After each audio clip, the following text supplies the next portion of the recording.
سلام. آموزش امروز تعویض کمک جلوی پراید داریم.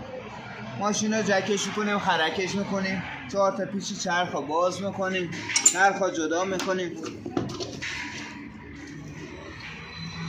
2 تا پیچ مهره داره کمک، هر دو رو باز میکنیم با آچار 17 هر دو رو باز میکنیم، به راحتی بیرون میاد، بیرونش میکشیم. سیک دست از کمک جداش نیازی. 2 تا پیچ این بالا داره، هر دو بازشو میکنیم تا کمک آزاد شد. یه ابزار مخصوص ما درست کردیم که 2 تا پیچ کمک میره تو 2 تا سوراخی که انجام گرفته روی این ابزارا. جک ها میزنیم با یه بوکسی که کلاش پراید سرکلاش پراید باز میکنیم و با جک زدن کمک ها فنرش رو جمع میکنیم. مهره روی توپی را با بوکس 17 باز میکنیم.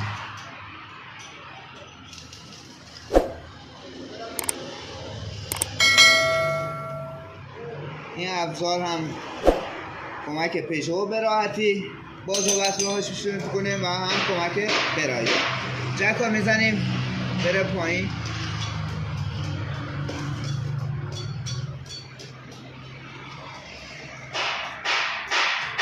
کمک کاملا آزاد شد.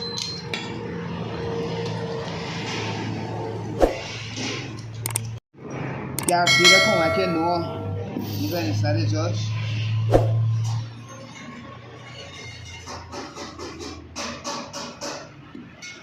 یه دونه واشه روی گردگیر نخوره.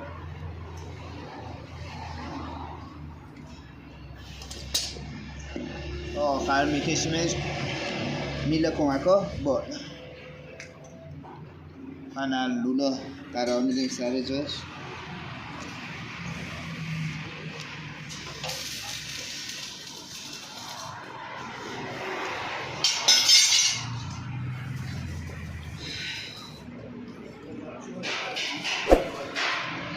توپی هم که در کمک ها نو میکنیم و با جک زدن خود کمک میره بالا و کمک را به راحتی میشه جمعش کرد.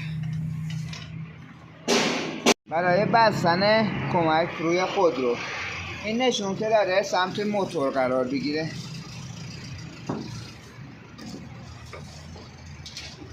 این نشون سمت موتور قرار بگیره یعنی ایش. 2 تا پیچ میبندیم سر جاش.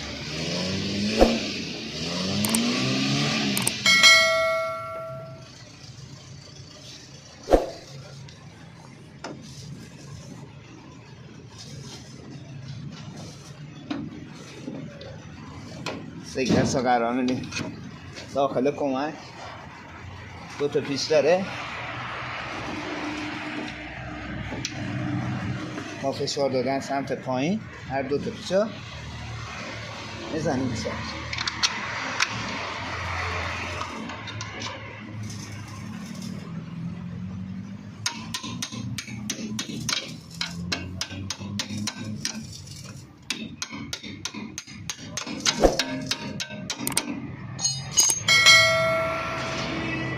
واشرش رو میذاریم سر جاش، مهره را میبریم. هر 2 تا پیچ مهره را محکم سفتش رو میکنیم و این هم از تعویض کمک جلوی پراید.